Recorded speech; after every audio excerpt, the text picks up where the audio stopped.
کیا جاتا ہے اور ان کے اثرات موت کے بعد دنیا میں جو چھوڑ جاتا ہے وہ بھی جو ہے اس کے ساتھ نیکی کی شکل میں آتے رہتے ہیں۔ علمت نفس ما قدمت واخرت، یہ بھی پڑھے تھے ہم۔ جو انسان پیچھے چھوڑ جاتا ہے یعنی اپنی اولاد کی شکل میں، اس کے بارے میں ہم گزشتہ بیان کیے تھے کہ ثواب جاریہ، اولاد ماں باپ کے حق میں ثواب جاریہ ہوتی ہے۔ جو بھی نیک کام کرتی ہے وہ نیک کام موت کے بعد بھی ان کے حساب میں بھی لکھے جاتے ہیں اور ماں باپ کے حساب میں بھی لکھے جاتے ہیں۔ اور اس کے بعد والی بات بتا رہے ہیں کہ اللہ تعالیٰ اس دنیا میں انسان کو کیوں نہیں پکڑ رہا ہے، اس کی وجہ کیا ہے؟ پکڑنے کی طاقت اس ہستی میں ہے یا نہیں ہے؟ یقیناً اس ہستی میں پکڑنے کی بھرپور طاقت ہے، لیکن حکمت کا تقاضا یہ ہے کہ اگر انسان کی ایک دم جرائم کی پاداش میں اللہ تعالیٰ فوری پکڑ لے تو یہ غفور الرحیم ہونے کا تقاضا نہیں ہے۔ اللہ انسان کے حق میں رحمت ہے، اللہ کی ذات انسان کے حق میں رحمت ہے۔ اس کی حکمت کا تقاضا یہ ہے کہ وہ ڈھیل دیتا ہے، وقت دیتا ہے، اور یہ جرائم جو انسان نے کیا ہے اس کی کفارے کے لیے ٹائم جو دیا ہے، اگر اس کے باوجود وہ استعمال نہیں کرتا ہے اپنے وقت کا اور جرائم کی جو ہے فہرست میں اضافہ ہوتا ہے، کمی نہیں کرتا، توبہ نہیں کرتا، تو اس صورت میں وہ پکڑے جائے گا۔ اور اگر وہ ٹائم کا فائدہ اٹھا لے، اللہ نے جو وقت دیا ہے اس کا فائدہ اٹھا لے، تو پھر اس کے حق میں وہ بہتر ہوگا۔ جیسے آپ دیکھتے ہیں کہ چھاچھ بنائی جاتی ہے تو جس طریقے سے ہو سکے اس میں سے مکھن نکالا جاتا ہے اور آخری کوشش کی جاتی ہے کہ کوئی حصہ نہ رہے مکھن کا۔ اسی طریقے سے اللہ تعالیٰ آخری وقت تک انسان کو مہلت دیتا ہے کہ یہ وقت کا وہ استعمال کر لے، ہو سکتا ہے کہ یہ نہیں وقت تو دوسرے وقت میں وہ درست ہو جائے، اس کی اصلاح ہو جائے۔ تو اگر انسان اس ٹائم اور اس مہلت کا فائدہ نہیں اٹھاتا ہے تو وہ اس کے حق میں بہت بری شے ہے، بڑی بدنصیبی ہے اس کے لیے۔ اس کے بعد بتا رہے ہیں اللہ تعالیٰ کہ جانور کی طرح اگر انسان کو اللہ تعالیٰ یعنی جیسے وہ کھاتا ہے تو منہ اس کا جو ہے اوپر سے نیچے کی طرف آتا ہے، اس طریقے کا معاملہ نہیں ہے۔ انسان کی پیدائش بڑے تناسب سے کیا ہے، مناسب ڈھنگ کی پیدائش ہوئی ہے انسان کی۔ آپ دیکھتے ہیں کہ ایک لمبی جو ہے ٹانگ ہوتی ہے جانور کی اور دوسری جو چھوٹی ہوتی ہے، انسان کا معاملہ ایسا نہیں ہوتا ہے۔ مناسب دو ٹانگوں کو اللہ تعالیٰ نے رکھا تاکہ وہ جو ہے وقار کے ساتھ چلے، اور جیسے اس کو اشرف الانسان بنایا، اشرف المخلوقات بنایا، وہ اس پر قائم رہے۔ اور آپ دیکھتے ہیں کہ اللہ تعالیٰ نے جانور کو منہ سے کھانے کی صلاحیت رکھی ہے، جبکہ انسان کو اللہ نے ہاتھ سے کھانے کی صلاحیت رکھی ہے۔ اگر اللہ تعالیٰ ہاتھ اتنا چھوٹا بنا دے جو منہ تک نہ آ سکے تو پھر انسان کیسے کھائے گا؟ تو ہر چیز اس کے توازن سے رکھی گئی ہے۔ تو یہ کتنے احسانات ہیں اللہ کے جو ہم غور کرنا چاہیے کہ جیسے انسان کو بنائے، لقد خلقنا الانسان فی احسن تقویم، بہترین سانچے میں انسان کو ہم نے پیدا کیا ہے۔ یہی اللہ کے بے شمار احسانات ہیں۔ انسان ہر چیز پر غور کرنا چاہیے تاکہ وہ جو ہے اس کے احسانات کا جو ہے شکریہ ادا کر سکے۔ کہ بتا رہے اللہ تعالیٰ جیسے چاہا پیدا کیا، جس شکل میں چاہا پیدا کر دیا، کسی کا زور اس پر نہیں چلتا۔ اس کے بعد بتا رہے ہیں کہ اصل میں انسان جو کچھ بھی بات بیان کرتا ہے، اصل میں خرابی کی جڑ کیا ہے؟ وہ یوم آخرت پر ایمان لانا ہی نہیں چاہتا۔ صراط مستقیم پر وہ لوگ قائم رہ سکتے ہیں جو یوم آخرت پر یعنی ان کا مکمل ایمان ہو۔ آپ دیکھیں گے وہی آدمی ایمان کے ساتھ ساتھ عمل کی بھی پوری بھرپور کوشش کرتا ہے کہ جیسا میرا ایمان مضبوط ہو رہا ہے ویسے عمل بھی اس کے ساتھ ساتھ بیلنس ہو، اور پھر تواصی بالحق بھی معاملہ صحیح ہو، یعنی وہ حق کی جو ہے حق کا بول بالا کرے اور نہ صرف صالح بنے بلکہ مصلح بھی بنے، اپنے ذریعے سے ہزاروں کو نور القرآن بنا کر پیش کرے، یعنی قرآن کی روشنی اس کی زبان سے نکلتے جائے، اس کے عمل سے نکلتے جائے، وہ مسلسل جو تواصی بالحق، حق کی بات کی وصیت کے لیے وہ ہمتن کوشش میں رہتا ہے، تن من دھن لگاتا ہے، تو یہ جو انسان ہوتا ہے وہ اصل میں یوم آخرت پر کامل یقین ہے اس کو. اسی لیے وہ جو ہے یوم آخرت پر کامل یقین ہونے کا ثبوت اپنے عمل سے دے رہا ہے، تواصی بالحق سے دے رہا ہے. اور اس کے لیے جو آنے والی مصیبتیں ہیں، جو لوگوں کی جو ہے باتیں ہیں، جو کڑوی اور جلی کٹی باتیں، اس کو جو برداشت کر رہا ہے، اس کی وجہ کیا ہے؟ وہ تواصی بالصبر بھی کرنا ہے. یہ جو ہے اولو العزم لوگ کرتے ہیں، جس قرآن مجید میں آتا ہے وما یلقاها الا الذین صبروا. یہ جو ہے جو مشقت کے کام ہوتے ہیں، جو محنت کے کام ہوتے ہیں، اور جو سمجھے کہ ذہن کو جو ہے الجھانے والے کام ہوتے ہیں، اور جو برداشت کیا جاتا ہے محض اس لیے کہ اس کو آخرت پہ یقین ہے کہ اس کا صلہ وہ آخرت میں حاصل کرے گا، تو اس صورت میں اللہ تعالیٰ فرماتے ہیں یہ صرف صبر والے کر سکتے ہیں. پھر آگے بات بتائی جا رہی وما یلقاها الا الذین صبروا وما یلقاها الا ذو حظ عظیم. جو عظیمت والے لوگ ہوتے ہیں، حظ عظیم جن کے پاس ہوتا ہے، جن کے ارادے مضبوط ہوتے ہیں، جن کو اللہ پہ یقین ہوتا ہے، اللہ کی رضا کی حصول کی خاطر جو لوگ کام کرتے ہیں وہ صراط مستقیم پر ہی رہتے ہیں. ان کا عمل یہ ثابت کرتا ہے کہ وہ صراط مستقیم پر ہے، انہیں جو ہے کامل یقین ہے آخرت کے دن پر. اس کے بعد بتایا جا رہا ہے سورہ مطففین کے اندر ماپ تول میں نقصان. اتنا بڑا جرم ہے، اتنا بڑا جرم ہے کہ قوم شعیب شرک کے علاوہ اسی گناہ پر وہ جو ہے گناہگار ہو گئے. قوم شعیب جو ہے شرک کے علاوہ کوئی گناہ کیا ہے تو وہ ماپ تول میں کمی کرے، ماپ تول میں نقصان کرے دوسروں کا. یہ بہت بڑا جرم ہے. اللہ کے عذاب کو دعوت دینے والی بات ہے کہ آدمی ماپ تول میں کمی کرتے.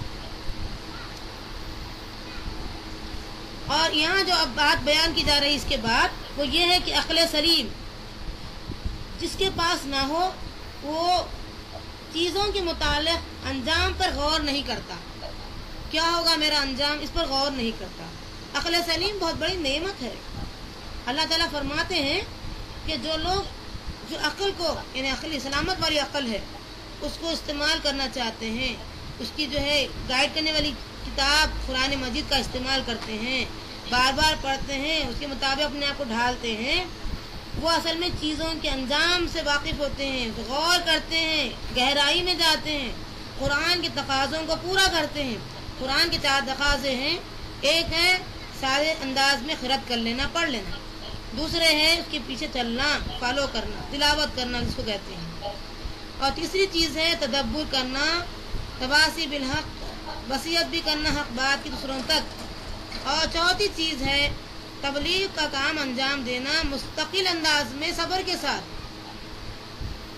یہ 4 نعمتیں جن کو مل گئی ہیں وہ گویا کہ عقل سلیم اپنے پاس رکھتے ہیں، اور یہی عقل سلیم کی وجہ سے وہ انشاءاللہ جنت حاصل کریں گے.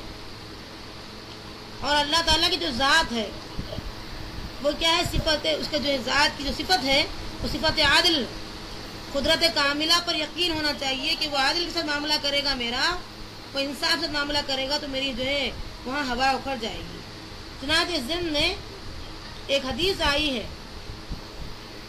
عائشہ صدیقہ رضی اللہ عنہ فرماتی ہیں، بخاری اس کے راوی ہیں، کہ یوم قیامت جس کا حساب لیا جائے گا وہ تو تباہ ہو گیا. عائشہ رضی اللہ عنہ کہتی ہیں اللہ کے رسول صلی اللہ علیہ وسلم آپ نے تو فرمایا تھا نا کہ جس کے دائیں ہاتھ میں اعمال نامہ دیا جائے گا تو اس کا حساب جلد ہی ہو جائے گا، آسان ہو جائے گا. تو آپ نے فرمایا اے عائشہ اس کا مطلب یہ نہیں ہے، بلکہ اس کا مطلب یہ ہے کہ یہ محض پیشی ہوگی، حساب کی تحقیق جب شروع ہو جائے گی تو وہ تباہی ہو جائے گا. تو یہ بہت بڑی بات ہے کہ حساب کی تحقیق اللہ کا شروع کر دے تو وہ بہت ہی تباہ کن بات ہو جائے گی اس کے حق میں. اس لیے ایسے اعمال جو اپنے گزرے ہوئے دن ہم کیے ہیں اس کو بار بار چیک کرنا ہوگا، فائن دینا ہوگا، اور پھر اس کی جو ہے جو ہو سکتا ممکنہ کوشش کے ذریعے سے اپنی تن من دھن صلاحیتوں کا استعمال کر کے کفارے کام شروع کر دیں گے انشاءاللہ، تو پھر یہ حساب کتاب میں سہولت ہو جائے گی. اس کے بعد بتا رہے ہیں کہ ناحق مال جو ہضم کرتے ہیں باطل طریقے سے، اس کی جو ہے ممانعت آئی ہے کہ ایسے باطل طریقے سے مال مت کھاؤ کسی کا بھی. ابو ہریرہ رضی اللہ عنہ کی حدیث ہے، ترمذی اس کے راوی ہے، فرماتے رسول اللہ صلی اللہ علیہ وسلم کہ جو کلا بل روان علی قلوبہم ما کانوا یکذبون کی معنی ہم کر رہے ہیں اب، کہ ایک گناہ جب انسان کرتا ہے تو اس کے دل کے اوپر ہلکا سا سیاہ دھبا لگ جاتا ہے، اس کو کہتے ہیں ران قلب، ہلکا دھبا اس کو لگ جاتا ہے۔ اگر وہ توبہ کر لے فوری، جو ملامت کرنے والا جو نفس ہے اس کو ملامت کر رہا ہے اندر سے، فوری توبہ کر لے، استغفار کر لے، تو یہ دل کا جو دھبا لگ گیا تھا وہ صاف ہو جاتا ہے۔ اور اگر وہ دوبارہ گناہ کر لے، اس پر غور نہ کرے کہ وہ گناہ کر رہا ہے، تو یہ جو دل پر جو دھبا تھا وہ اور چھا جاتا ہے، پورے دل پر چھا جاتا ہے۔ تو ایسے لوگوں کے لیے اللہ تعالیٰ فرماتے ہیں ان کو 3 عذاب دیے جائیں گے۔ ایک عذاب ہے جہنم کا، دوسرا عذاب ہے لعنت و ملامت کا، اور تیسرا عذاب جو بڑا بھیانک و سخت ہوگا وہ ہوگا اللہ تعالیٰ ان سے حجاب کرے گا، ان سے بات نہیں کرے گا، قیامت کے دن ان کے اوپر نظر کرم نہیں ڈالے گا۔ یہ 3 عذاب اس کو دیے جائیں گے۔ اس کے بعد بتا رہے ہیں کہ دیدار الہی سب سے بڑی نعمت ہے۔